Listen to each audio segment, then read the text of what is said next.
Hi guys, good morning.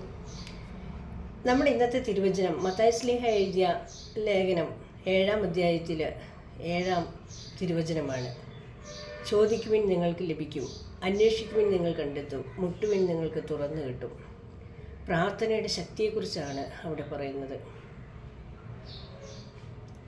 നമ്മൾ ചോദിക്കുമ്പോൾ വിശ്വാസത്തോടെ ചോദിക്കണം. അധികം പേർക്കും ചോദിക്കാൻ അറിയില്ല.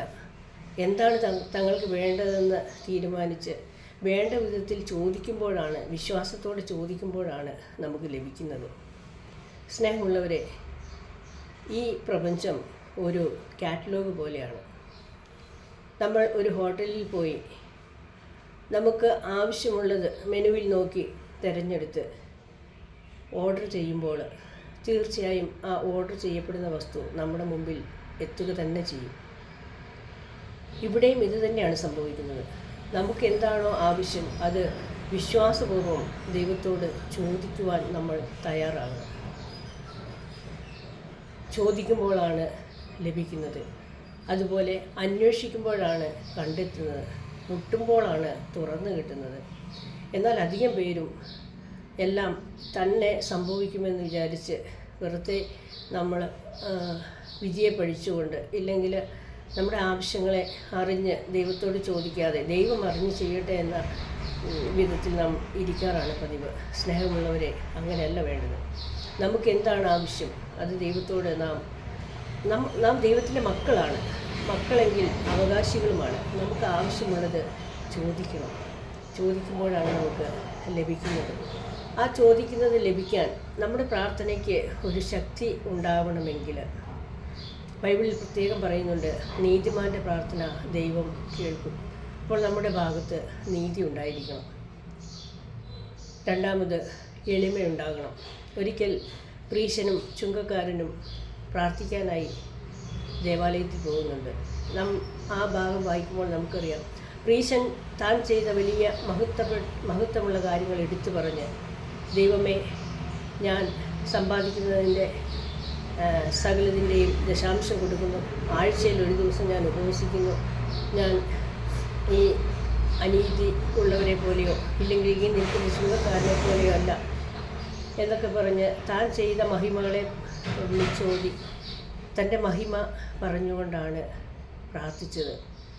എന്നാൽ ദേവാലയത്തിൻ്റെ പുറകിൽ ചങ്ക് പൊട്ടിയൊരു മനുഷ്യൻ മുട്ടുകുത്തി പ്രണമിച്ച് ദൈവത്തോട് ഇങ്ങനെ പ്രാർത്ഥിച്ചു, ദൈവമേ, അങ്ങയുടെ സ്വർഗത്തിലേക്ക് കണ്ണുകൾ ഉയർത്താൻ പോലും ഞാൻ യോഗ്യനല്ല.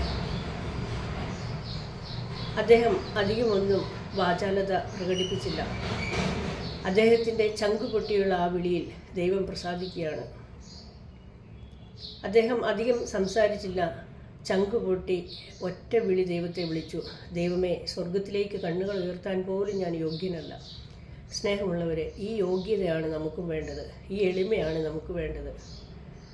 നാം പല പല പദവിയിലുള്ളവരും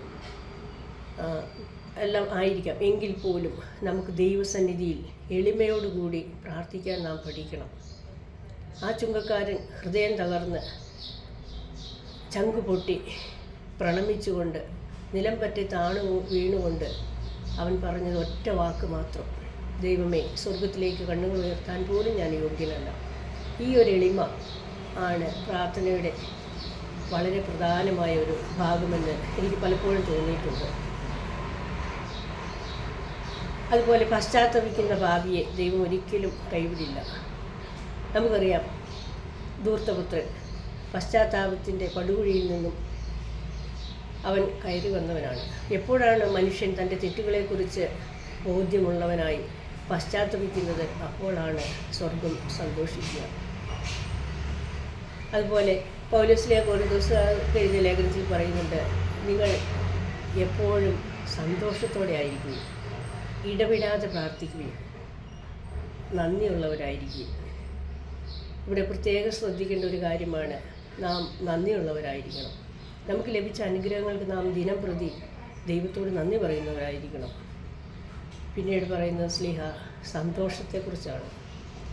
സ്നേഹമുള്ളവരെ, ദൈവം നമുക്ക് ഒരുപാട് അനുഗ്രഹങ്ങൾ തന്നിട്ടുണ്ട്. എന്നാൽ നാം സന്തുഷ്ടരാണോ? നമ്മുടെ മുഖത്ത് എപ്പോഴും മ്ലാനതയാണോ? നാം നമ്മെ തന്നെ ഒബ്സർവ് ചെയ്യണം. അപ്പോൾ പ്രാർത്ഥിക്കുമ്പോൾ ദൈവസന്നിധിയിൽ നമ്മുടെ പ്രാർത്ഥനകൾ എത്തണമെങ്കിൽ നമുക്ക് നീതിബോധമുള്ളവരായിരിക്കണം, നമ്മുടെ ഭാഗത്ത് നീതി ഉണ്ടായിരിക്കണം, നമുക്ക് എളിമയുള്ളവരായിരിക്കണം. നാം ധൂർത്തത്തിനെ പോലെ പശ്ചാത്തപിച്ച് പാപത്തിൽ നിന്നും പിന്തിരിഞ്ഞ് വരാൻ ആഗ്രഹിക്കുന്നവരായിരിക്കണം. ഇങ്ങനെ ഒരുപാട് മാനദണ്ഡങ്ങൾ നാം പ്രാർത്ഥനയിൽ വയ്ക്കുമ്പോൾ തീർച്ചയായും സ്വർഗം സന്തോഷിക്കും. നമ്മുടെ പ്രാർത്ഥനകൾക്ക് ഉത്തരം ലഭിക്കുക തന്നെ ചെയ്യും. പ്രാർത്ഥനയുടെ ശക്തിയെക്കുറിച്ച് നിങ്ങളുമായി പങ്കുവയ്ക്കാൻ തന്ന ഈ വലിയ ഒരു അനുഗ്രഹിക്കപ്പെട്ട നിമിഷങ്ങൾക്ക് ദൈവസന്നിധിയിൽ ഞാൻ നന്ദി പറഞ്ഞുകൊണ്ട് നല്ലൊരു ദിവസം നിങ്ങൾക്ക് നേർന്നുകൊണ്ട് നിങ്ങളുടെ പ്രിയപ്പെട്ട Elsy Jose, have a nice day. Thank U.